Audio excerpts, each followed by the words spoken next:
သာသနာတော်2563နှစ်ကောဇာတက္ကရာ1380ခုနှစ်ဝါကောလ8ရက်2019နှစ်ဩဂုတ်လ8ရက်ကြာသပတေးနေ့မန္တလေးတိုင်းဒေသကြီးပြည်ခရိုင်မြို့နယ်အောင်ချမ်းသာရွာမသာသာသနာကျောင်းတိုက်ဓမ္မရတိမှာဓမ္မတဘာကျောင်းကြီးတွင်စစ်မှပြုလုပ်အပ်သည်ဝါတွင်ကာလဓမ္မပူဇာဓမ္မသဘင်ခန္ဓာ၌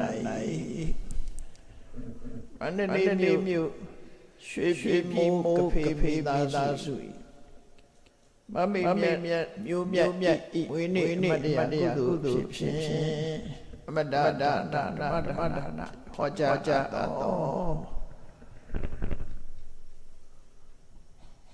စကားနှင့်နာထားထောင်သူအကြောင်းတရားဒီတော်ဒီအနေညဓမ္မသဘင်ခန္ဓာကိုရှိဘုန်းတော်သခင်တော်မြတ်ဗျာ၏မဟာကရုဏာကိုအာယုကာတိကျူဖက်ဆွဲသော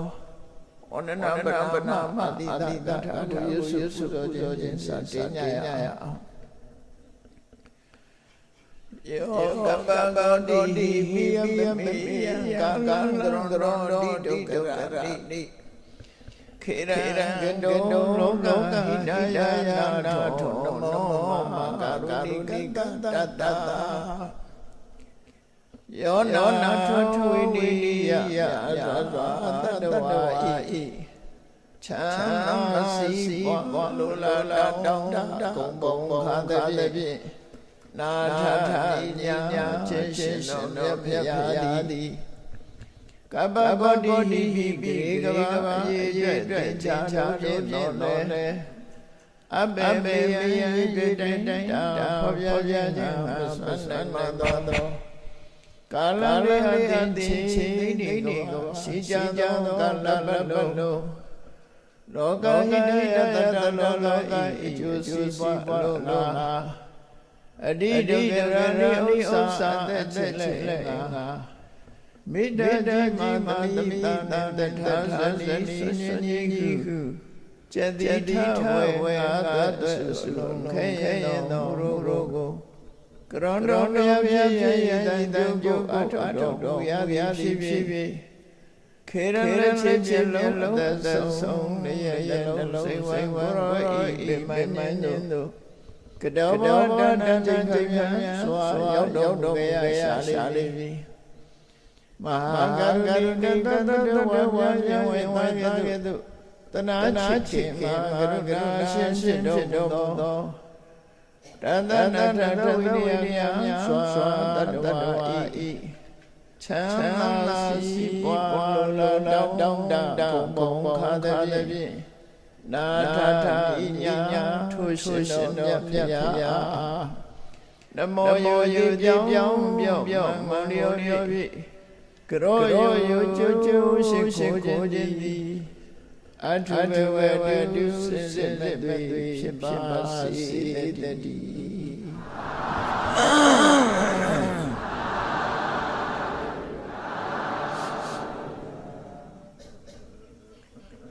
စကားနဲ့ထားထောင်သူဥရိယတယောက်နဲ့တယောက်စကားပြောကြတယ်စကားပြောတဲ့အကြောင်းရတယ်မျိုးစုံတယ်ပေါ့လူမှုရေးစကားပြောတဲ့လူရှိတယ်နိုင်ငံရေးစကားရှိတယ်တရားစကားပြောတာရှိတယ်အပြောအချက်အပြောဆိုတာလို့ရောက်တဲ့ပြောတာမျိုးတွေရှိတယ်လောကလူတွေဟာစကားမျိုးစုံပြောကြတယ်မုခန္ဓနာမဘုံစနထာယထနထာယကတံဆိုတဲ့ပါဠိစကားလုံးတွေကိုစင်ကတွေ့တဲ့အခါမှာရှိစရာလောက်ထားတာအောင်းမိတယ်ပေါ့နော်ဆိုလိုတာကမုခန္ဓနာမစဆိုတာဘုံစနထာယသမင်းစားဖို့အတွက်လည်းကောင်းကထနထာယစကားပြောဖို့ရအတွက်လည်းကောင်းကတံပြုလို့ဖန်တီးထားတာဖြစ်တယ်ဇတ်ဆိုတာသမင်းစားဖို့နဲ့ပြောဖို့ဆို အဲ့ပါဠိစာပိုက်တွေ့တဲ့အခါမှာရှိစရာလို့ပဲအောင်မေးတာတကယ်တော့လေလူတွေဟာပါစနဲ့ထမင်းစားတာစကားပြောတာဒီနှစ်ခုအဓိကထားပြီးတော့ချနော်အတပြားတွေမလွယ်လို့ချင်းဆိုတာလို့လုံးသေးတာနော်ပါစကိုသုံးချပြီးတော့ပြောသို့တော်လေးပဲစားတဲ့စကားပြောဖို့ရအဓိကတချင်းဆိုတာရမဆုံးအဲ့ချင်းဆိုတဲ့ခါလည်းမရကိုချင်းပေါ့တကယ်ကတော့လူတွေရဲ့မုခလို့ခေါ်ဆက်ထမင်းစားဖို့ဒါပြောဖို့ဆိုတယ်ဟုတ်ပြီစကားဆိုတော့ပြောကြတယ်တယောက်နဲ့တယောက်ကပြောတယ်မိမိတို့နေနားလဲတဲ့ဘာသာစကားတုံးချပြီးဘာသာစကားချင်းညီတဲ့ပုဂ္ဂိုလ်တွေမျိုးတူအများအားဖြင့်ကိုယ်နဲ့ဘာသာစကားတူတဲ့ပုဂ္ဂိုလ်တွေစကားလက်ဆုံးကြတယ်တော့ပြောကြတယ်အဲစကားနဲ့ပတ်သက်ပြီးရသော်ဟောထားတဲ့တုတ်တန်တွေကစိတ်ဝင်စားကောင်းတယ်ပေါ့နော်စကားပြောဆွေးနွေးတဲ့လူရှိတယ်စကားပြောဆွေးနွေးတဲ့ပုဂ္ဂိုလ်ရှိတယ်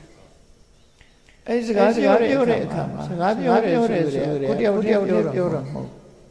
နားထောင်တဲ့လူရှိသေးတယ်ဘယ်သူပြောတာလဲဟိုနိုင်ငံရေးတရားဟောတဲ့ဆိုရောက်လာတဲ့လူတွေရိတ်သက်တွေပြောတယ်စီးပွားရေးအကြောင်းဆိုစီးပွားရေးစိတ်ဝင်စားတဲ့ပုဂ္ဂိုလ်တွေတကယ်တော့အကြောင်းတွေတို့ပညာသင်အကြောင်းတွေတို့မှဆိုရင်ဘာသာရပ်တွေကိုပြောပို့ချကြဖြစ်တယ်စာရေးဆရာတွေဟောပြောပွဲမှာလို့ရှိရင်လည်းပဲလောကကြီးပွားရေး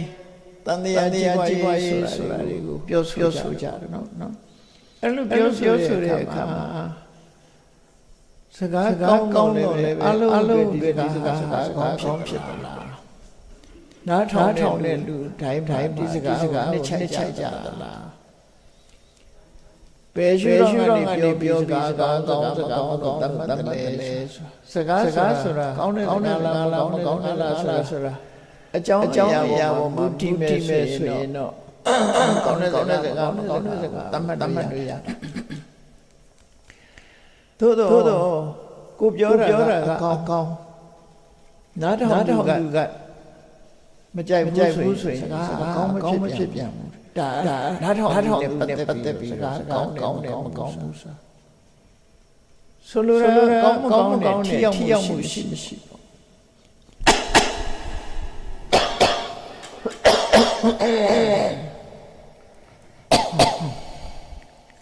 စကားနားထောင်တဲ့ပုဂ္ဂိုလ်ကနှစ်ချိုင်မှုရှိသလားကျင့်နှံမှုရှိသလားဆိုတဲ့ပုံမှာစကားကောင်းတယ်မကောင်းဘူးဆိုတာကိုရသော်ဒီသုတ်တံအဲ့လိုခွဲတာတကယ်ကတော့စကားကောင်းမကောင်းဆိုတာအကြောင်းအရာနဲ့ပတ်သက်တဲ့ subject matter ကိုပြောတဲ့စကားလောကကျိုးရှိတဲ့စကားလားဒီဘဝကျိုးရှိတဲ့စကားလားနောက်ဘဝကျိုးရှိတဲ့စကားလားပညာရလားအပြော့ပြက်လားဘဟုတုတ္တလားရှေ့မောစရာလားမျိုးရှိတာပေါ့နော်သို့တော့နားထောင်လိုက်ပြီးတော့နားထောင်သူကရှုနားထောင်သူကသူ့ရဲ့ရှုတော့ပြောမယ်ဆိုရင်သူကြိုက်စကားကောင်းဖြစ်တယ်သူမကြိုက်တဲ့စကားကောင်းမဖြစ်ပြန်သူဘလောက်ကောင်းတာပဲပြောသူကြိုက်ကောင်းမကြိုက်ဒါတယောက်ရှုတော့တယ်ပြောကိုထင်ခရင်ရွှေနန်းလို့ဆိုတဲ့ကိုကောင်းကိုကြိုက်တာကောင်းသို့တော့ကောင်းပြီးကြိုက်တဲ့ဆုံးဖြတ်လို့ရဘူးလူသားတွေကတော့ကောင်းကြိုက်တဲ့ဆုံးဖြတ်နေကြနော်တမိုးရှိတဲ့စကားတမိုးမရှိတဲ့စကားကောင်းမကောင်းကြိုက်တဲ့ဆုံးဖြတ်ပြီးတော့စကားကိုကောင်းဆုံးခွဲကြအဲ့ဒီလိုစကားကိုကြိုက်မကြိုက်နဲ့ခွဲခြားပြောဆိုမယ်ဆိုလို့ရှိရင်တော့အနိတ္တရဘိုင်းကကြည့်မယ်ဆိုရင်တော့ကြိုက်မကြိုက်နဲ့ခွဲခြားတာမှန်မှုပေါ့မှန် သို့တော့လောကလူသားတွေကြိုက်ပြောကြဟာဒီပြောတာကြိုက်လိုက်တာတို့စကားကောင်းတာပဲဖြစ်စေမကောင်းတာပဲဖြစ်စေလူကြိုက်များလို့စကားကောင်းဖြစ်သွားတယ်လူကြိုက်များဘူးဆိုလို့ရှိရင်စကားဘလောက်ကောင်းမကောင်းတာဖြစ်သွားတယ်မကောင်းဘူးဆိုတော့ထိရောက်မှုရှိတော့ဘူးပြောအဲ့တော့ရသော်ရဲ့ဆုံးမတွေကပြောမယ်ဆိုလို့ရှိရင်ကောင်းတဲ့စကားမကောင်းတဲ့စကားအနှစ်သာရရှိတဲ့စကားမျိုးဆိုရင်သို့မဟုတ်ပစ္စုပန်လက်ရှိဘဝမှာကောင်းကျိုးချမ်းသာတွေဖြစ်ပေါ်စေတဲ့အကြောင်းအရာမျိုးနောက်ဘဝမှာကောင်းကျိုးချမ်းသာတွေဖြစ်တဲ့အကြောင်းအရာမျိုးဘဝကြီးပွားတဲ့အတွက်ကြောင့်ပြောတဲ့စကားမှန်သမျှ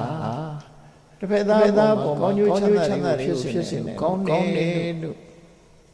အကြောင်းအရာတွေပတ်သက်ပြီးကောင်းတယ်လို့ပြောဖြစ်တယ်သို့တော့အဲ့ဒီစကားမျိုးတိုင်းကြိုက်လားကြိုက်ပြပြောရမယ်ဆိုရင်ရသော်ပြောတဲ့တရားလူတိုင်းကြိုက်တယ်ဟုတ်ပြောဖြစ်တယ်နော်တခါတလေကောင်းမဖြစ်ဘူးဘာကြောင့်လဲဆိုဘုရားမကြည့်တဲ့ပုဂ္ဂိုလ်တွေကရသော်ပြောတဲ့တရားတွေတလွဲခေါ်ချက်ချပြီးတော့ပြစ်တင်ပါပြောနေကြတာရှမ်းကောမဟာဘလို့ပြောတာပဲဘလို့ဆိုတာပဲဆိုပြီးတော့စကားနဲ့ပတ်သက်ပြီးအမှားကိုထောက်ပြပြောဆိုကြတဲ့ပုဂ္ဂိုလ်များရှိဘုရားလက်ထက်ကသို့တော်မြတ်စွာဘုရားဟောတဲ့စကားမှားလားလို့ဆိုတော့မှားမဟုတ်နားထောင်သူကသူနဲ့မကြိုက်ဘူးဆန္ဒတဲ့ဦးဆိုရင်မှားဖြစ်တယ်အဲ့တော့ဒါစိတ်ဝင်စားတဲ့ကောင်းတယ်စိတ်ဝင်စားတဲ့ကောင်းတယ်စကားလူတွေပြောကြတဲ့စကားအဲ့တော့ကိုယ်အနေနဲ့ကတော့စကားကောင်းဖြစ်ဖို့ရကြအကြောင်းကောင်းတာပဲဖြစ်ရကိုပြောတဲ့စကားနှစ်သာရရှိတဲ့စကားဖြစ်ရရသော်ဘုရားစကားနဲ့ပတ်သက်ပြောတယ်စကားပြောလို့ရှိရင်နဲ့ကိုမန္နာပဲပြောမယ်မန္နာပဲပြောအဲ့တော့မှန်တဲ့စကားကောင်းတဲ့စကားသို့တော့မှန်နာပြောလို့မခံနိုင်တဲ့လူတွေရှိတယ်နော်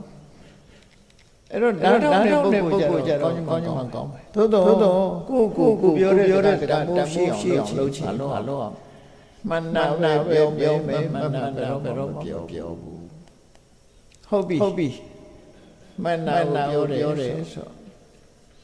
မှန်နိုင်ကောင်းလားလို့ဆိုနောက်တစ်ခုစဉ်းစားလိုက်အကျိုးရှိမှပြောမယ်အကျိုးမရှိပြောဘူးကိုပြောတဲ့စကားအကျိုးရှိတဲ့စကားအကျိုးဆိုဒီမှာတစ်ဖက်သားကောင်းကျိုးအသိဉာဏ်တိုးသွားတာမျိုးတတိပေးတာတစ်ဖက်သားအကျိုးရှိသွားတာအကျိုးရှိတဲ့စကားဖြစ်ရမယ်နောက်တစ်ခါကျတော့ဟုတ်တယ်မှန်ကျိုးရရှိတယ်ပြောချင်တဲ့ချိန်ကောင်းပြောမှာလားအဲ့လိုလည်းမဟုတ်ဘူးပြောတဲ့ချိန်မှာပြောမယ်ပြောတဲ့ချိန်ပြောဘူးဘယ်ပဲဖြစ်ပြောတဲ့ချိန်ပြောလိုက်မှတက်ရောက်မှုဖြစ်တယ်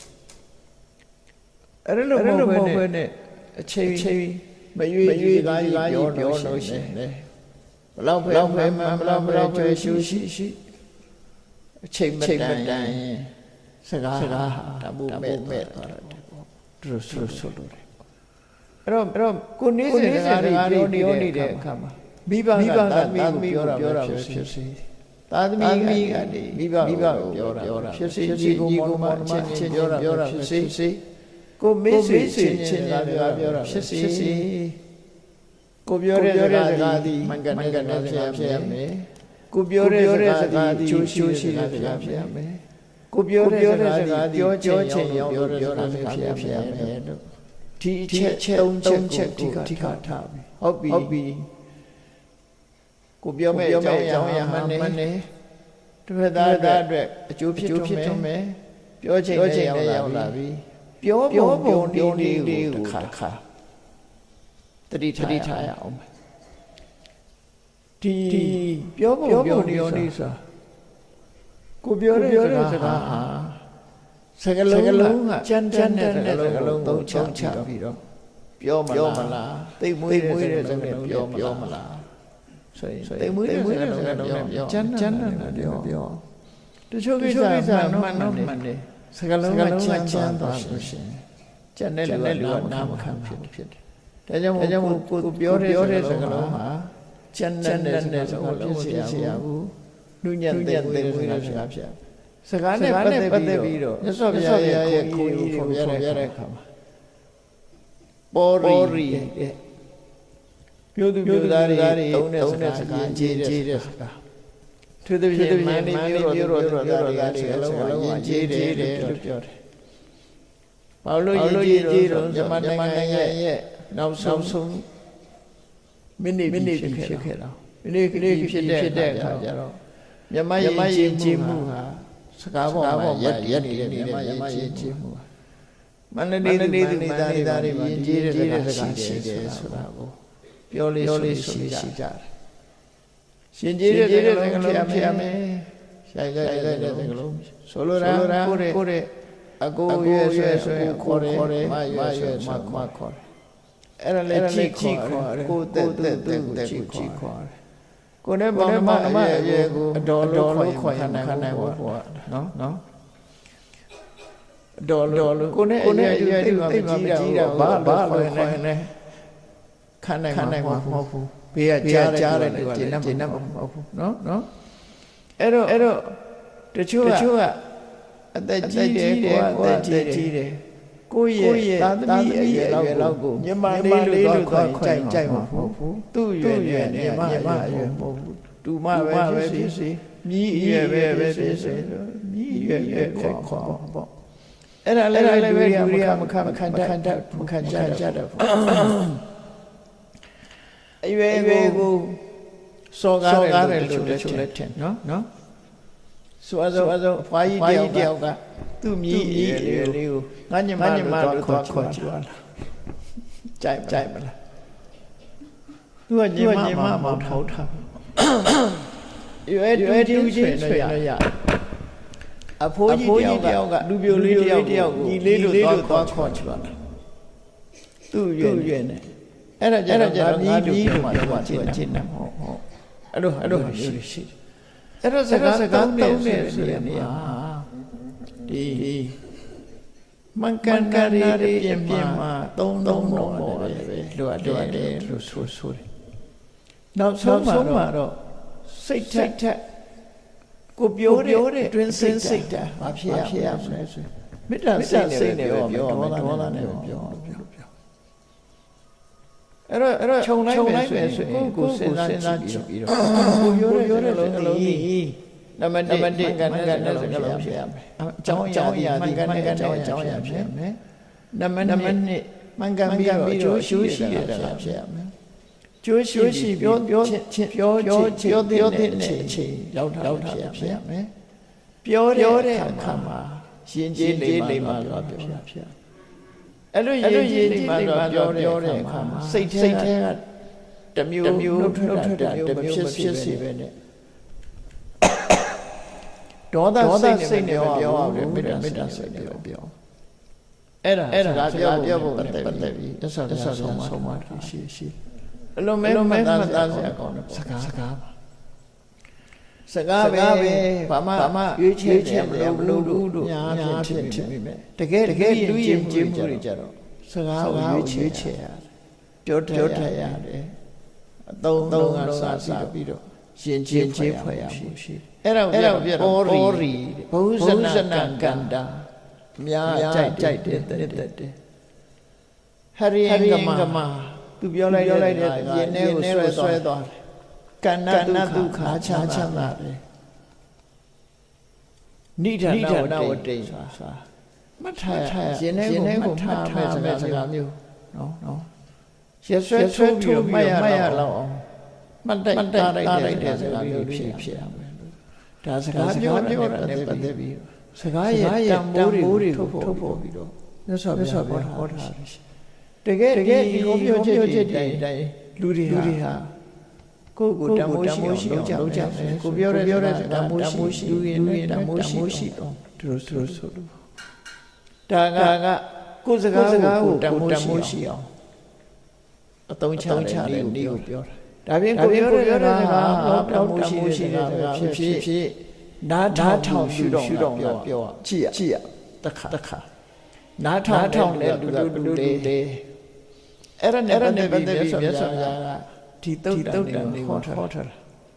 စကားကောင်းဖြစ်ပေမဲ့လို့နားထောင်ကလက်ခါနားထောင်ကကျင့်နှမှာစကားကောင်းဖြစ်တယ်ဒါလေးကလည်းတစ်ခုပဲနော်ကိုယ်စကားရဲ့အောင်မြင်မှုဆိုလို့ဒီပဲနော်တုတ်တန်ရဲ့နာမည်ကဒုက္ခထာတုတ်နာမည်ဒုက္ခထာစကားကောင်းမဖြစ်ဘူးဒီလိုပြောတာကိုပြောတဲ့စကားဒီဘလောက်ကောင်းစကားကောင်းမဖြစ်ဘူးဒါဖြင့်နားထောင်လူကမိုးလေကိုပြောတဲ့စကားနားထောင်တဲ့လူကကိုပြောတဲ့အကြောင်းအရာအံဝင်ကြဖြစ်လို့ရှိရင်စကားကောင်းဖြစ်ဘူးအရင်သမားသွားပြီးရစကားပြောပြရနော်ဖဲဝိုင်းမှာသွားပြီးတော့ဣတိပိတော့ရွတ်တယ်ရသူနေရတဲ့သူဆိုလို့ကြိုက်တဲ့ဟာကြိုက်တဲ့ဟာပါသေးတယ်အဲ့ဒီမှာအချက်ကိုပြထားစကားမဖြစ်ဆိုတာဘာကြောင့်မဖြစ်တယ်ဆိုရင်နားထောင်ကြိုက်ရင်စကားကောင်းမဖြစ်ဘူးတဲ့နားထောင်သူကိုပြောတဲ့စကားဒီဘလောက်ကောင်းနားထောင်ကြိုက်မကြိုက်ဘူးစကားကောင်းဖြစ်ဘူးနောက်တစ်ခါနောက်သူကခြေနှက်အာရဖြစ်တယ်ဆိုတာမျိုးဟာစကားကောင်းအဓိကတော့နားမကြိုက်ဘူးစကားကောင်းမဖြစ်ဘူးအဲ့တော့နားတော့မကြိုက်တာကြောင့်မကြိုက်တာတော့ဆိုလို့ရှိရင်သူ့ရဲ့ဘဝအခြေအနေဆန်းကျင်နေမကြိုက်ဘူးတို့ဆိုလို့အဲ့ဒါနဲ့ပတ်သက်ပြီးတော့ဝိတ္တဝနမင်းကြီးကမြတ်စွာဘုရားကိုရှောက်တဲ့စကားရှိတယ်အာတနာတိယတုတ်ကိုဝိတ္တဝနမင်းကြီးကသူတို့ဘလူတွေလူလောကလူတွေနဲ့ဆက်ပြီးတော့လူတရေတွေကိုအုတ်ထိန်နဲ့အုတ်ချုပ်တဲ့ဘုရင်ကြီးပေါ့ဝိတ္တဝနမင်းကြီးပြပါတယ်မှာပါစတုမရစ်ဆိုတဲ့နမင်းကြီးပြပါတယ်မှာပါသူကယက္ခဆိုတဲ့စိတ်ချမ်းကိုချမ်းအဲ့ဒီကောင်အုတ်ချုပ်တယ်ဆိုတာသူကဘယင်ပေါ့ဒါပေမဲ့သူစကားနာမထောင်နဲ့အများကြီးပဲလူပြေမှာလည်းပဲအုတ်ချုပ်တဲ့စကားနာမထောင်နဲ့ရှိတာပဲပုံကန်နေတဲ့လူတွေရှိတာအဲ့သူတို့ခင်မှာလည်းရှိသူတို့မှာလည်းရှိတယ်အဲ့သူကမြတ်စွာဘုရားကိုရှောက်တာရှင်ဘုရားတဲ့ဒီယက္ခဆိုလို့တရေတဲ့မြတ်စွာဘုရားကိုမကြည်ညိုတဲ့တရားကိုမကြည်ညိုတဲ့တန်ခါမကြည်ညိုတဲ့လူတွေများတယ်တဲ့ကြည်ညိုတဲ့ကောင်နဲ့မကြည်ညိုတဲ့ဆေးရိုက်ဆိုးတယ်တဲ့ဒီကောင်ဘာကြောင့်မကြည်ညိုတာတော့ဆိုမြတ်စွာဘုရားကတေမတရားဥစ္စာကိုရဝတာမာယရက်တိဆောတောင်းနေပြောဒီကောင်တွေဒါတွေအကုန်လုံးထားအဲ့တော့သူတို့စီရိုက်နဲ့သူတို့အကြိုက်မြတ်စွာဘုရားဟောတယ်ကလန့်ဖြစ်ဒါကြောင့်မြတ်စွာဘုရားစကားမကြည်ညိုတဲ့ပုဂ္ဂိုလ်တွေများတယ်အဲ့ဒီမကြည်ညိုလို့မြတ်စွာဘုရားရဲ့ပြိဿတွေကိုဒုက္ခပေးဖို့ချောင်းမြောင်းနေပြီဆိုရင်တဲ့ဟောဒီအတ္တနာရိယတုတ်ရွတ်လိုက်လို့ရှိရင်သက်ဆိုင်ရာကသူ့ကိုအေးယူလိုက်မယ်မြတ်စွာဘုရားဖြောက်တဲ့ထင်မှာပါနော်အတ္တနာရိယတုတ်ဆိုတာပြေကြီး17တုတ်ထဲအချင်းညုတ်လေးလောက်တာတုတ်တာဟိုမူရင်းတုတ်ကြီးကြတော့ထီးချဲတယ်သူပုံနကတိုက်ထားတာအလောကတိုက်ထားတဲ့အိမ်တွေပါအဲ့ဒီအရိယတုတ်ကိုရွတ်မှရစကိုင်းတောင်မှာတခါဘုန်းကြီးကျောင်းတစ်ကျောင်းတလားလောက်ကြားတယ်ပုံနကတိုက်ထားတယ်လို့ပြောတယ်ပုံနကတိုက်ထားတယ်ဆိုတာအဲ့ကျောင်းရှိတယ်ဓာတ်ဘူးတွေပကံပစ္စည်းတွေလူရှိပါတယ်ပဲသူ့လွင့်ပြန်လာပြီးတော့နေကားကြတော့ကုန်ချခွဲဖြစ်တယ် ရှိသမျှပဲခံတယ်လူလည်းမမြင်လူလည်းမမြင်ကျောင်းရှိတယ်ကုံရောလို့ပြောတယ်အဲ့ဖို့ရေအိုးစီကြီးကလှုပ်နေတယ်အခုခေတ်မှာခဲတွေနဲ့ထုတာအဲ့တော့ဘယောကဆရာပင့်သွားရင်ထုလိုက်ခဲဝိနေလာရဲတော့ပြတ်ဘယောကဆရာလည်းကြောက်သွားအဲ့ဒါလို့လာချီကြောင်ဖြစ်တာအဲ့ဒီဆရာတော်ကြီးကအတ္တနာရိယသူရွတ်လိုက်မှပြောင်းသွားတယ်တဖြည်းဗမာပြည်မှာလည်းဟိုနာကြာရှိတယ်ခဲနဲ့ထုတယ်ခဲတွေကြာနေတယ်ကြားဖို့ကြလိုက်မကြုံဘူးကြားဖို့နော်အဲ့ဒါလိုဟာမျိုးတွေကလောကကြီးမှာရှိတတ်တယ်အဲ့ဒါလိုစိတ်ကြမ်းကိုချမ်းတော့ချမ်းနေရှိလာတဲ့အခါမှာဒီအတ္တနာရိယဒုက္ခရှောဆိုလိုရင်းကတော့ကောင်းတာလုပ်တိုင်းကြိုက်မယ်တွက်လိမ့်နေကောင်းတာလုပ်တိုင်းမကြိုက်လေမတွက်လေအဲ့တော့ကြိုက်မကြိုက်ဆိုတာကောင်းတဲ့တစ်ခါဆိုင်မှုဒါကြောင့်မို့ကိုပြောတဲ့စကားကောင်းကိုထောက်ခံမယ်စကားကောင်းဆိုတာလူကြည့်ပြောရမယ်ဆိုတဲ့အိဗယ်ဆိုလို့ဒီတုတ်တာကဲမြတ်စွာဘုရားဟောပုံလေးကိုကြည့်မြတ်စွာဘုရားကပိဿနံဘိက္ခုပုဂ္ဂလာနံကထာဒုက္ခထာပုဂ္ဂလိဥပါဒပုဂ္ဂလိဥပါဒယပိဿနံဘိက္ခုပုဂ္ဂလာယဟန်တို့ဒီပုဂ္ဂိုလ်၅ယောက်ကိုနော်ပြောတဲ့စကားတဲ့ပုဂ္ဂိုလ်အလိုက်ကိုကြည့်ပြီးတော့အဲ့ဒီပြောတဲ့စကားကောင်းမဖြစ်ဘူးတဲ့ကောင်းတဲ့စကားပဲဖြစ်ပေမဲ့သူတို့မကြိုက်တဲ့အတွက်ကြောင့်စကားဖြစ်လာဘူးတဲ့ဒါဖြင့်ကိုယ်တွေတော့လို့ဆိုတဲ့အခါမှာဘယ်ပုဂ္ဂိုလ်ဘယ်စကားမျိုးတော့ဆိုတော့ငါးခုမြတ်စွာဘုရားထုတ်ပြထားနံပါတ်1ကအတ္တတထာကထာဒုက္ခထာတရားရှိတဲ့ပုဂ္ဂိုလ်ကိုတရားနဲ့ပတ်သက်တဲ့စကားတွေတရားဆိုတာကျိုးရှိတယ်ဆိုတဲ့ကောင်းတဲ့စကားလုံးတရားရှိဖို့တရား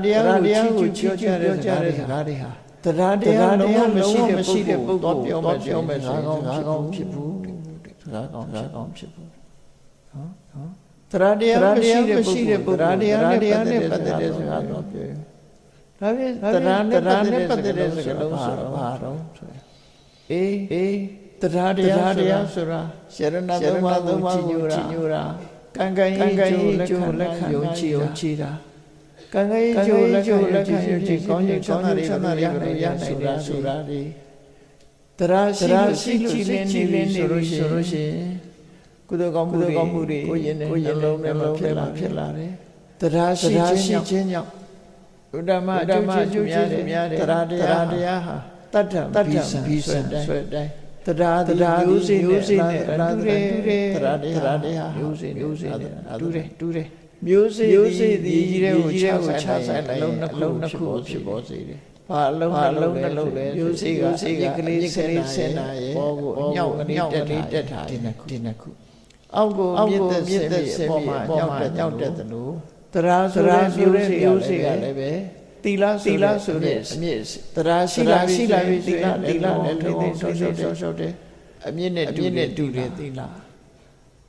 ဒီကမ္မဋ္ဌာန်းကြိုးစားအထုတ်ခြင်းလို့ဆိုအညောင်းလေးတက်လာတယ်တရားကြောင့်ဆိုလိုတာကတရားရှိမှသီလလည်းစောင့်တယ်တရားရှိမှကမ္မဋ္ဌာန်းလည်းအထုတ်တယ်ဒါတရားရဲ့အကျိုးပဲနောက်တစ်ခုကတော့တရားဟာလက်နဲ့လားသရံတူတယ်လမ်းမှာတန်ဖိုးရှိတဲ့ယရဏလက်ရှိမှကောက်လို့ရမျက်စိပိုင်နဲ့ယရဏကိုတွေ့တော့လက်မပိုင်မရဘူးဒါကြောင့်မို့တရားမရှိရင်ကုသိုလ်ကောင်းမှုကိုရယူနိုင်ရမရှိဘူးဒါမှမဟုတ်လက်နဲ့လားသရံတူတယ်လို့လဲဆိုတယ်နောက်တစ်ခုကတရားပစ္စည်းဥစ္စာတယ်တူတယ် ပစ္စည်းဥစ္စာရှိတဲ့ပုဂ္ဂိုလ်ဟာချမ်းသာဒုက္ခလိုချင်တာရတယ်တရားရှိတဲ့ပုဂ္ဂိုလ်ဟာကိုကြောင်းပြုပြီးတော့သီလဆောင်တယ်ဒါနကောင်းမှုသီလဆောင်တယ်ကမ္မထာပွားတယ်ဒါနသီလကမ္မထာပေါင်းတာတို့အကျိုးကျေးဇူးတွေကရှိတယ်လို့ဒါတရားနဲ့ပတ်သက်တဲ့စကလုံးတွေခုံကြီးတွေကိုထုတ်ပြောကြနေလို့ရှင်တရားမရှိတဲ့သူ့မှာအဲ့ဒီလိုချင်းမျိုးမရှိဘူးကံကံကြီးကျိုးလည်းမယုံကြည်တရားသံဃာရောလည်းမယုံကြည်ဘူးဆိုတဲ့ပုဂ္ဂိုလ်ဟာဒါတွေလာပြောရင်နာကြီးတယ်လို့ပြောတယ်နာကြီးရုံနဲ့ဆိုးတယ်အဲ့ဒါမျိုးပြောလို့ရှိရင်နော်စိတ်ဆိုးတယ်မကြည်မနှက်တွေဖြစ်လာတယ်တဲ့မကြည်မနှက်တွေဖြစ်လာမကြည်မနှက်ဘာကြောင့်ဖြစ်တာတော့ဆိုအဲ့ဒီချီးမွမ်းပြောကြနေတဲ့တရားဆိုတဲ့အချင်းသူ့ရင်နဲ့ရှိမှမရှိတာသူ့မှာမရှိတဲ့ဟာကိုချီးမွမ်းစိတ်တူလာတယ်နော်သူ့မှာမရှိတဲ့အရာသူနဲ့ဆက်ကျင်မဲ့ဆိုတာပြောသလိုဖြစ်တယ်အဲ့ဒါကိုကြောင်းပြုပြီးသူ့မှာလည်းဒီစကားကြားရသည့်အတွက်စိတ်နှလုံးအေးချမ်းနူးမှုဆိုတာဝေလာဖြစ်ဒါကြောင့်တရားမရှိတဲ့ပုဂ္ဂိုလ်ပြောတဲ့တရားရဲ့အကြောင်းစကားကောင်းမဖြစ်ပါဘူးဒါဖြင့်ဒီနားထောင်ကြည့်ပြီးမကောင်းမဖြစ်တာလို့ဆိုလို့ကောင်းမဖြစ်ဘူးဆိုတာစကားမကောင်းတာမဟုတ်ဘူးစကားကောင်းတော့လည်းပဲအကောင်းမဖြစ်လာဘူးလို့ဆိုလို့နော်လောက်ကောင်းဖြစ်ချင်မှဖြစ်တယ်အေးအဲ့ဒါရဲ့ဆန့်ကျင်ပဲမြတ်စွာဘုရားပြောတဲ့အခါကျတော့တရားအကြောင်းကိုချီးမွမ်းပြောကြတဲ့စကားဟာနားထောင်ကိုယ်တိုင်ကတရားရှိတဲ့စိတ်ဝင်စားတယ်ကုသိုလ်ကောင်းမှစိတ်ဝင်စားတယ်ကောင်းတာတွေလှုပ်ချင်တဲ့နူးတယ်သူ့ရင်ထဲမှာတရားဖြစ်ရှိတဲ့ပုဂ္ဂိုလ်တရားဟာကျင့်တတ်ဘာကြောင့်ကျင့်တတ်တာတော့ဆိုသူ့ရင်ထဲမှာပြည့်ရှိတာတရားအဲ့ဒါကိုချီးမွမ်းရင်ကျင့်တတ်တာပေါ့လူဆိုတာကိုယ့်ရင်ထဲမှာရှိတဲ့ကိုချီးမွမ်းပြောကြမယ်ကျင့်တတ်တာပါနော်ကိုယ့်ရင်ထဲမှာမရှိတဲ့ဂုဏ်တစ်ခုဥပမာပဲဆိုတော့ခေတ်လိုက်ပြောမယ်ဆိုလို့ရှိရင်ဒီပညာတတ်တွေအကြောင်းပြောပါပညာမတတ်ဘူးနာငိမ့်မှာပေါ့ဒါပေါ့ပညာအကြောင်းပြောကျင့်တတ်မှာပေါ့အဲ့ဒါလိုပဲမရှိတဲ့ရှင်တစ်ခုပြောရင်ကြိုက်မှာကိုယ်ချင်းရှိတယ်ပြောရင်စကားကောင်းဖြစ်တယ်တဲ့ဒါကြောင့်နားထောင်သူအလိုက်တရားမရှိတဲ့ပုဂ္ဂိုလ်တရားအကြောင်းပြောရင်စကားကောင်းမဖြစ်ဘူးသို့သောတရားရှိတဲ့တရားအကြောင်းပြောမယ်ဆိုရင်တော့စကားကောင်းဖြစ်တယ်လို့မှာပုဂ္ဂိုလ်ပြောတာကဲနောက်တစ်ခုကတော့ဘာလို့သီလကထာကိုချင်းတရားနဲ့ပတ်သက်ပြီးပြောကိုချင်းတရားနေတဲ့ပုဂ္ဂိုလ်ရဲ့ရှေ့မှာသီလကောင်းကြောင်းကိုချင်းတရားကောင်းကြောင်းပြောရင်နာခါမကြိုက်ဘူးသူရှိမပြောတဲ့ဒါတွေမယုံကြည်ဘူးလို့လည်းပြောမယ်ဘာလို့သူ့သီလမရှိဘူးသီလမရှိသည့်အတွက်ကြောင့်သီလနဲ့ပတ်သက်တဲ့စကားတစ်ခုသူ့အတွက်စကားကောင်းမဖြစ်ဘူးတဲ့အေးကိုချင်းသီလကောင်းတဲ့ပုဂ္ဂိုလ်သီလအကြောင်းပြောမယ်နားထောင်ဘောဘူးနားထောင်ဘာလို့ဆိုသူ့ရင်ထဲမှာကိုချင်းသီလပြေးဝရှိတယ်ကိုချင်းသီလဆိုတာဟာဒီအဓမ္မအရေးကြီးတိုင်းလူကိုချင်းသီလဆိုလူစီကံမယ်လူစီကံဆိုတာကာယကံမှုနဲ့ဝစီကံမှုဒီနှစ်ခုထိန်းပြောပြီးဆိုရင်စီကံနဲ့ပြောတယ်လုပ်ပြီးဆိုရင်စီကံနဲ့လုပ်တယ်တော့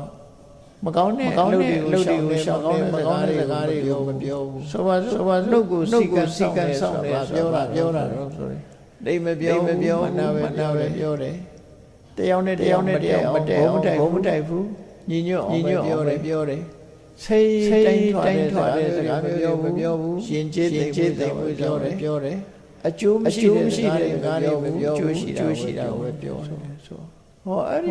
ပုဂ္ဂိုလ်ကဒါနှုတ်တဲ့ပတ်သက်တဲ့စောင့်စည်းတာကိုကာယကံမြောက်ဆောင်စည်းတာတွေပြောပါတော့သူများအသက်ကိုတတ်မလုပ်ဘူးရှောင်တယ်သူများပေါ်မှာကျင့်တာတရားထားတယ်ဒါ ဒါတော့အကျဉ်းတရားထားကိုလက်နဲ့တတ်ဟဲ့ဖြတ်လို့မလုပ်ဘူးလို့ဆိုလို့တတ်တဲ့ဖြတ်တဲ့ပုဂ္ဂိုလ်မြတ်စွာဘုရားလုံတော်လောဟိတပါရက်ဆက်သူသွေးစွန်းလက်ရှိစကလုံးတွေသုံးခုခေတ်မှာသုံးတဲ့စကလုံးမဟုတ်ဘူးမြတ်စွာဘုရားလုံခဲ့တဲ့2500တုန်းကလေရဲတက်ဖြတ်တဲ့ပုဂ္ဂိုလ်ကိုလူသုံးလို့လောဟိတပါဏိလောဟိတဆိုတာသွေးပါဏိဆိုလက်သူများတဲ့လူကိုလောဟိတပါသွေးစွန်းလက်ရှိသူလို့ပြောအလူဒါနရဲလူတဲ့ပုဂ္ဂိုလ်ပယတပါဏိစင်ကြယ်သောလက်ရှိသူလို့ခေါ်တယ်အင်္ဂလိပ်လိုလည်းပဲသူများကိုကူညီတတ်တဲ့ပုဂ္ဂိုလ် helping hand helping ကူညီတဲ့လက်ရှိတယ်ဆိုတာသူများကိုကူညီတတ်တဲ့ပုဂ္ဂိုလ်တွေလို့ပြောကောင်းတယ်ဟာအဲ့လိုဒီလူရဲ့ဒီချင်းတွေဟာတုံးနဲ့တူပေါ်ပြချင်တာရှိကြတော့ပေါ့နော်အဲ့တော့ကိုချင်းတရားကောင်းလာပြီဆိုတဲ့ပုဂ္ဂိုလ်တွေဟာဒီနှုတ်ကလည်းပဲမကောင်းတာကိုထိမ့်သိဆော့တယ်သူများပစ္စည်းဥစ္စာကိုမယူသားတယ်ချောင်းမှတ်တယ်နော်သူများမပေးတဲ့ပစ္စည်းကိုလုံးဝမောရလို့ရှိဘူးဆိုပုဂ္ဂိုလ်တွေကိုချင်းတရားနဲ့ပတ်သက်ထိမ့်သိမှုတစ်ခုရှိတယ်ကာမိတုမိစ္ဆာစာရဆိုမြို့သားသမီးတွေမှာကိုနဲ့တရားဝင်ထပ်ထားတဲ့ပုဂ္ဂိုလ်ကတခြားပုဂ္ဂိုလ်နဲ့ဆက်ဆံမဲဆိုလို့ရှိရင်ကာမိတုမိစ္ဆာဖြစ်တယ်အဲ့ဒါမလုပ်ဆိုတဲ့ပုဂ္ဂိုလ်တွေဟာဒါကာယစိကံရှိတဲ့တော့စိကံရှိတယ်အဲ့လိုစိကံဒီအတိုင်းနေထိုင်တာတီလာလို့ခေါ်တာခဏခေတ်တီလာပြက်လို့ကိုချင်းတရားပြက်လို့ရာဇမှုတွေဖြစ်တယ်လိုက်ချိလူသားမှုဆိုတာဒီဘာနာမလုံးလို့ခိုးမှုဝဲမှုဆိုတာအာရဏလုံးရိတ်လို့ဆိုတာကာယမိစ္ဆာဆိုတာမလုံးလို့လိန်နေဆိုတာဥဒဝါဒမလုံးဝိစေဝတွေကသူရမေရမလုံးလို့ကဘာမှာပြတ်တဲ့နေတာငါးပါးသီလမလုံးခြင်းအပြစ်တွေကြီးပဲကောင်းငါးပါးသီလအကယ်လုံးမဲ့ဆိုလောကရဘလောက်ချမ်းသာစဉ်းစားကြည့်ကိုအတိုင်းဝိုင်းတစ်ခုဟာသူများတဲ့တတလူရှိအောင်ဆိုများခိုးရလူရှိဘူးသူတော်ကတာမယာဆောကားလူလေးပြောလူမရှိဘူးစေဝသုံးတာမရှိဘူးစေအင်တာမအေးချမ်းပြီးပြောတဲ့လောကကြီးဖြစ်တစ်ချိန်လုံးဖြစ်ခဲ့ဘူးစကြဝဠာလက်ထက်တုန်းကဟာဥပဒေလောက်အောင်ဥပဒေက5ချက်တည်းပဲရှိဟာဥပဒေတုန်းဆိုစကြဝဠာလက်ပြီးတော့တိုင်းပြည်အုပ်ချုပ်တဲ့အခါပြောတဲ့မိတ်ရှင်းလေးပဲ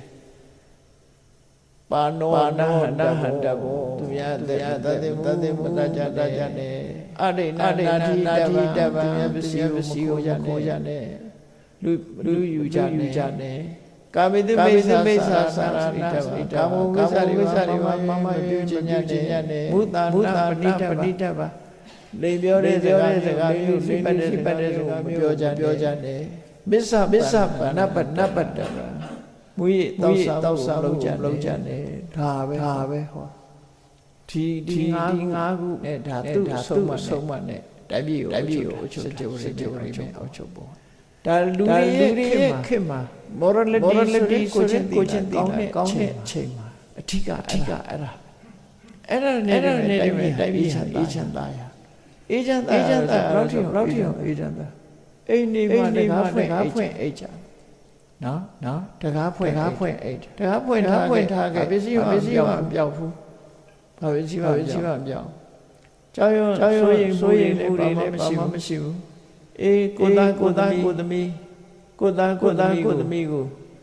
ရှင်မပေါ်တင်ပြီးချိုးပိန်ချင်းနဲ့ပဲကလေးကိုဖြောပြပြီးလူတွေဟာတယောက်နဲ့လည်းပဲပြုံးရှင်ချစ်ခင်တော်မျက်နှာကြည့်ပြီးတော့အေးချမ်းသာမှုရှိကြအဲ့ဒါပဲကျမ်းကမုဒ္ဒမောရမာပိယစက္ခုသပ္ပတ္တမအားလုံးပြောနေကြ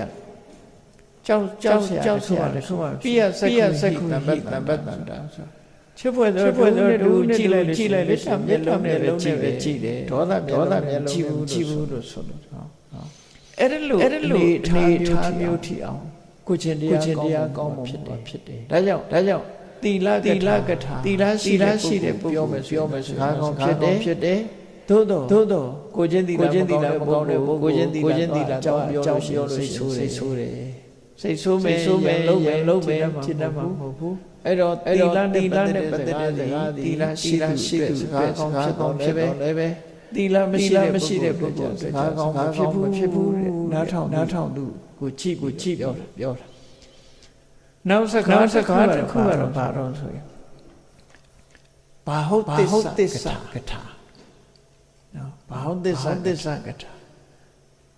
ဒီလူတယောက်ဟာ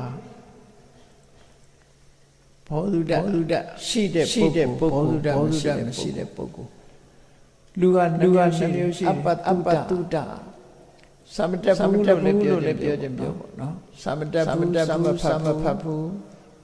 ကောင်းတဲ့အရာမသိဘူးဘောဓုတစာတတ်တဲ့စာဥစ္စာပြန်ဖတ်တယ်အသိပညာတွေရှိတယ်ဘောဓုတ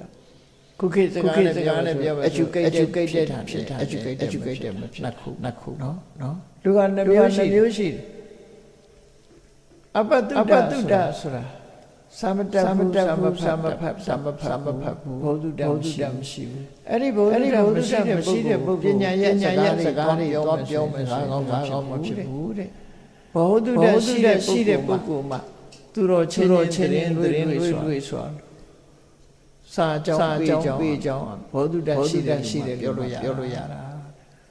ဟုတ်တယ်စာဖတ်တဲ့လူချင်းလည်းစာအုပ်အကြောင်းပြောလို့ရစာမဖတ်တဲ့လူနဲ့သွားပြောရင်စိတ်ဝင်စားမှာမဟုတ်ဘူးဒါကြောင့်မို့ဒီစတ္တသူချင်းဘောဓုတရှိတဲ့လူချင်းသာလေကိုပြောတဲ့စကားကောင်းဖြစ်တော့လည်းပဲပုဂ္ဂိုလ်ကိုထောက်ဆကောင်းတာမကောင်းချမ်းသာရှိတယ်ဆိုတာမှတ်သားအဲ့တော့စကားပြောပြီဆိုရင်တော့ educated ချင်းပဲပြောသာဘိဝါဒနာပါတဲ့လူချင်းပဲပြောသာဘိဝါဒနာမပါတဲ့လူပြောရင်ခလန်တိုက်တာဖြစ်စကားကောင်း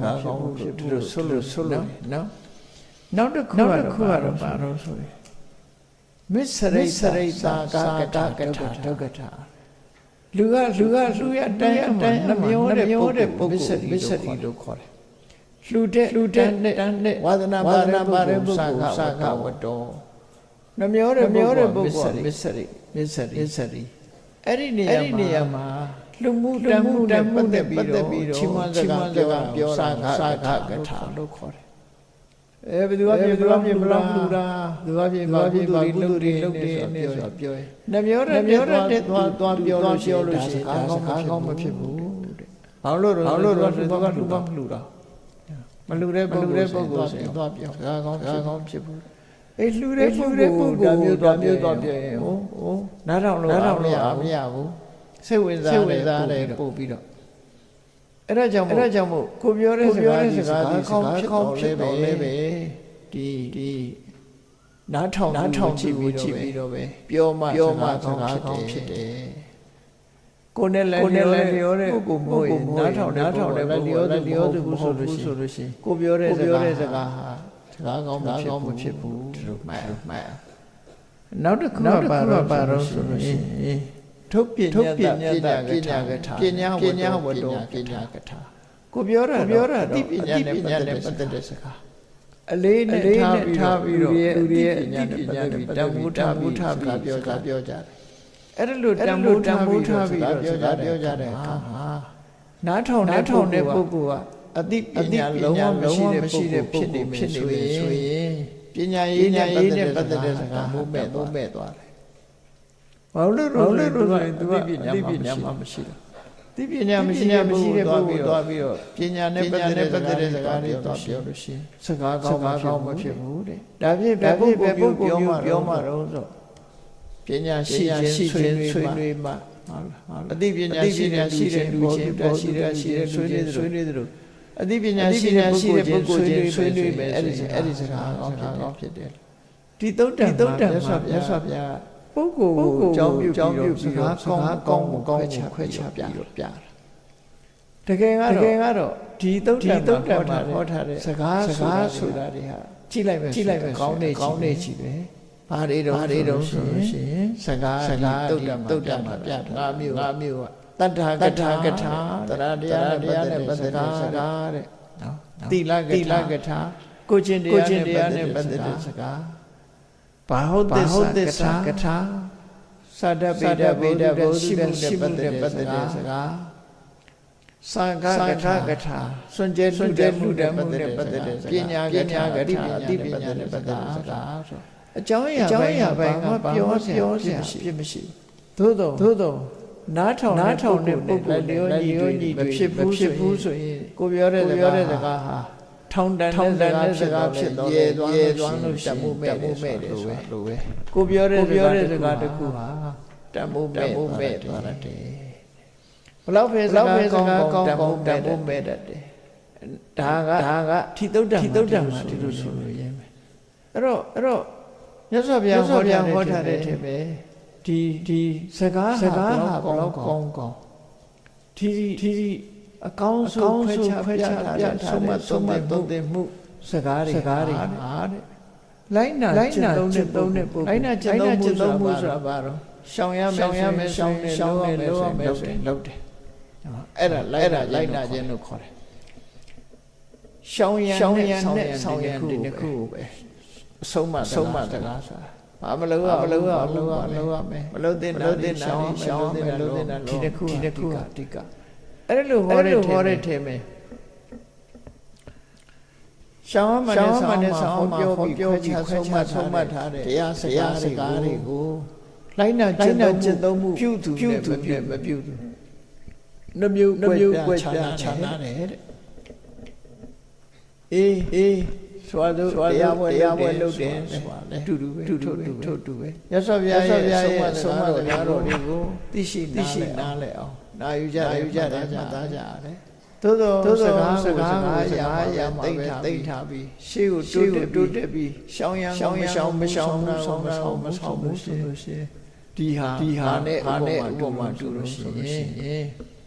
နော်ပန်းလေးတစ်ပွင့်ဟာအပွင့်လေးရတော့လှတယ်ပန်းလေးရလှဆင်းအောင်လေးရှိပဲအနံ့ကြတော့မရှိဘူးအဲ့ဒီပန်းမျိုးပန်းရတဲ့ပုဂ္ဂိုလ်တယောက်ဟာမျက်စိပတာတော့ဖြစ်တယ်ခန္ဓာကိုယ်မွေးကြိုင်မှုမရဘူးအဲ့ဒီအစင်းသာရှိအနံ့မကောင်းတဲ့ပန်းဆင်ရသူပဲမြတ်စွာဘုရားဟောတဲ့ဆုံးမတရားတော်ရှောင်းရနေကိုရှောင်းခြင်းပြုလုပ်ခြင်းကင်းမဲ့လိုက်နာကျင့်လုပ်ဖို့ဆိုလို့ရှိရင်အေးလှပတဲ့ပန်းလေးကိုပန်းထားပြီးတော့ပန်းရဲ့ရနံ့ရရှိတာတူတယ်လို့ဓမ္မပရမခေါ်တာဒါအမြဲတမ်းရှင်းတဲ့ဥပမာလေးဟောအဲ့လိုမဟုတ်ပဲနဲ့ဟောတဲ့လိုက်နာကျင့်သုံးတယ်ဆိုလို့ရှိရင်တော့မွေးကြိုင်နဲ့ပန်းဆင်းလဲမွေးတယ်အဲ့ဒီပန်းလေးကိုပန်းထားတဲ့ပုဂ္ဂိုလ်ဟာဘေးကနေကြည့်လို့ရှိရင်လည်းပဲလှပမှုဆိုတာယစီပတာရာရှိတယ်နှာခေါင်းကနေနမ်းရှုပြီးတယ်မွေးကြိုင်မှုရှိတယ်ဆိုအဲ့ဒီလိုပန်းမျိုးနဲ့မြတ်စွာဘုရားဟောတဲ့တရားလိုက်နာကျင့်သုံးတဲ့ပုဂ္ဂိုလ်အကျိုးရရှိတယ်လို့ဆိုဒါလည်းတတိထားစေအောင်ပေါ့နော်အေးမြတ်စွာဘုရားဆုံးမတရားတော်တွေမှန်သမျှဟာဆောင်းရနဲ့လှုပ်ဆောင်ရှောင်းတဲ့ခုပဲဖြစ်တယ်လှုပ်ဆောင်ပြီးရှောင်းရမယ်ဆိုလို့ရှိရင်တော့ကိုယ့်ရဲ့ဘဝတမိုးကြီးမားမှုရရှိမှာဖြစ်တယ်။ဘာကြောင့်ဒီလိုမှတ်ရလဲဒုက္ခဆိုတာစဉ်းစားကြည့်လေ။တန်ဖိုးဆိုတာပါလေ။လူတိုင်းလူဘဝရလာတဲ့အခါကျတော့တနှစ်ပြီးတနှစ်ဖြတ်ကျော်နေကြအားလုံးဟာသွားနေကြလို့ဆိုရင်အသက်အရွယ်ကိန်းကနန်းတူပြီးတော့သွားနေကြဖြစ်တယ်နော် အိုတဲ့ဘက်ကိုသွားနေကြတယ်ကြီးလာတဲ့ဘက်ကိုသွားလာကြတယ်အဲ့တော့ကိုရထားတဲ့ခန္ဓာကိုယ်ဟာစေတေချာစဉ်းစားကြည့်နော်မွေးနေ့မလုပ်တယ်မွေးနေ့ဒီနေ့မွေးနေ့ဆိုလို့နောက်တရက်ဆိုချီသွားပြီဒီလိုလာတာအဲ့တော့လူဟာတနေ့နဲ့ကိုပြချမ်းသာသွားတယ်ကိုပြချမ်းသာသွားပုံလေးဟာလူရဲ့အသက်ပိုင်းခြားထားတဲ့အခါမှာ10နှစ်လောက်ပိုင်းခြားကြည့်ကိုဘဝဝေးလာပြီးတဲ့နောက်10နှစ်ထိအောင်ဒီမန္တတသက်ခေါ်တယ်နုနေသေးတယ်ကာယကိုယ်ကလည်းကာယနုနေစိတ်တက်ကလည်းနုနေအရွယ်အဲ့ဒီမန္တတသက်ကလို့ခေါ်တယ်17နှစ်ကနေ20ရောက်တဲ့အခါကျတော့လူဟာရွယ်ရောက်လာပြီလို့ခေါ်တယ်နော်17နှစ်ကဟိုဘက်ကိုသက်20ထိအောင်တီနေချာလို့ခေါ်ရင်လည်းခေါ်နော်တီနေချာအဲ့ဒီကြအပျော်အပါတငယ်ချင်းအပေါင်းတင်တို့နဲ့ပြောခြင်းပါခြင်းဖြစ်တယ်ဒါကိုခိတ္တတသကလို့သက်20ရှိအသက်20ကနေ20ကနေ30ရောက်သွားပြီဆိုရင်နော်လူရဲ့ခန္ဓာကိုယ်ပြိုးလာတယ်ဒါဒီနေ့တော့ဒီအတွင်းနဲ့ဖွံ့ဖြိုးခြင်းမှာ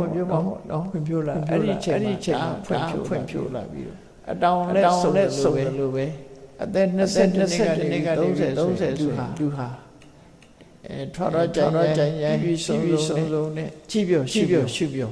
ဖြစ်လာဝဏတတကလို့ခေါ်တယ်အဲ့ဒီရွယ်မျိုးကိုဒါအကောင်းလေးပဲသွားနေသေးတာ31နှစ်ကနေ40ကျတော့ကိုယ်ကာယမှာအားပြည့်စုံဗလတတကလို့ခေါ်အားရှိတယ်ပဲရွယ်ပဲဖြစ်တယ်40ကနေ50ကျတော့ဘယ်ကိစ္စမစဉ်းစားတယ်အရင်တော့လုံးလိုက်မလုပ်တတ်ဘူးဟာလုံးစဉ်းစားလုပ်တယ်စဉ်းစားမှုတွေများလာပညာဓာတ်က50ထိအဲ့ဒါဟာလူလောကရွှေခေတ်50ပြည့်သွားတယ်ဒါအကောင်းဆုံးအချိန်လို့ပြောတယ်ပညာထွက်ထရောက်တယ်50ကနေ60ထိအောင်ဟာလိတတကရောကြသွားပြီဘာတွေရောတာတော့မေးမယ်ဆိုလို့ရှိရင်စပင်းဘောကငကလေးလည်းဖြူလာတယ်ဆိုရော့သွားတော့ပဲပေါ့ပြီးတော့ရင်ဒါလေးရော့လာတာပေါ့မျက်စိမုံလာရင်မျက်စိရော့လာတာပေါ့ဂရိခေတ်တော့ဂိမ်းဆော့တာမျက်စိစောရော့မုံတာစောမုံဖုံးဖို့တဲ့လူတွေဆိုမုံလာတဖြည်းဖြည်းအဲ့ဒါလို့50ကနေ60ထိစရော့လာအင်းအားတွေရော့လာတယ်စင်တွေရော့လာတယ်မတိရော့လာတိတာရော့လာဒါပဲကွာတချို့ကြတော့မတိတာတိတာ50လောက်ရောက်လူရဲ့ဟာနိတတကလို့ရော့အေး60ကနေ90ကျတော့ပပတာသွားလို့ရှိရင်ကိုင်းတိုင်းဖြစ်လာကိုင်းတိုင်းဖြစ်လာပပတာတတ်တယ်90ကနေ80ဝင်ကတတ်တယ်ခါလေးကာမဂုဏ်ရဲ့လက်ပြင်ကုန်းလေးကုန်းနည်းနည်းလေးကုန်းကျင်လာအဲ့ဒီလိုဖြစ်လာတယ်လို့ဆိုတယ်အဲ့တော့ဒီ60 50ကနေလူလောကရောချလာတဲ့သဘောသိထားသည့်အတွက်ကြောင့်ထိုးတွေနုပြုတ်နေတဲ့အခြေအနေဘာတွေလုပ်တမိုးရှိတာလို့ကိုယ်ခန္ဓာကိုယ်ကြီးတော့ဒီပုံစံရော့သွားမှာပဲတိုးတက်လာထိတ်ရောက်တဲ့ဆက်ပြန်ဆင်းသွားမှာပဲအဲ့လိုပြန်ဆင်းတဲ့အခြေမဆင်းငါတို့ရလိုက်မလဲခန္ဓာကိုယ်အကြောင်းပြုပြီးရနိုင်တဲ့အမြတ်တွေဘာတွေတော့ဆိုရင်ကိုချင်းသီလရလိုက်ရင်အမြတ်ပဲလို့ပြောနော်ကုသိုလ်ကောင်းမှုတွေလုပ်လိုက်ရင်လည်းအမြတ်လို့ပြောအဲ့ဒီဒါနသီလဆိုတဲ့ကုသိုလ်မြတ်တွေရလိုက်ဖက်နဲ့သွားလို့ရှိရင်ခန္ဓာကိုယ်ကြီးကတော့တဖြည်းရောကြပြီးနောက်ဆုံးမှာအေးကြီးအောင်ရောက်ပဲဖြစ်တယ်အဲ့ဒါလို့ဖြစ်မှာသိထားတဲ့ပုဂ္ဂိုလ်တွေကကိုယ်တန်ဖိုးရှိတာတော့တန်ဖိုးဆိုဘာတွေတုံးလို့ဆိုရင် တီလာဟာလည်းတန်ဖိုးပဲဒီဘဝရှိတဲ့ချိန်လေးမှာကြိုးစားလိုက်တဲ့ပညာတွေလိုက်တဲ့ပညာတွေကျင့်သုံးလိုက်တဲ့တရားတွေဒါတွေတန်ဖိုးပဲပါရမီကုသိုလ်တွေတန်ဖိုးတွေအဲ့ဒီတန်ဖိုးတွေရအောင်များယူနိုင်ရမယ်အဲ့လိုတန်ဖိုးတွေယူမှကိုဘဝရဲ့တန်ဖိုးဆိုပေတိအဲ့ဒီချက်မရနော်လူဘဝရဲ့တန်ဖိုးရကြိုးစားအထောက်ဖြစ်တယ်အေးဒါကြောင့်အရာခတ်သိမ်းဟာကောင်းတဲ့စကားဖြစ်စေနားထောင်သူလှုပ်ဆောင်သူနဲ့သက်ဆိုင်ကောင်းတဲ့စကားကောင်းတာဖြစ်တတ်တယ်ကောင်းတဲ့စကားဒီကောင်းတဲ့ဖြစ်တတ်တယ်လူဘဝရလာတာဟာကောင်းတယ်လို့ဆိုတော့လူဘဝမှာမကောင်းတာတွေလုပ်ပြီးတော့တမိုးမဲရသွားတယ်ရှိတယ်လူဘဝမှာတမိုးရှိထိုင်သွားလို့ဒီဘဝတန်မြာမှာဖိုးမဖြတ်နိုင်တဲ့တမိုးတွေကိုရသွားတယ်တွေရှိတယ်ဒုတွေဟာတတိကြီးစွာထားပြီးကောင်းမြတ်တဲ့တမိုးတွေကိုရအောင်ယူကြဖြစ်တယ်ကိုစီနှလုံးထားပြီးကြိုးစားအထောက်နိုင်စေကိုသတိ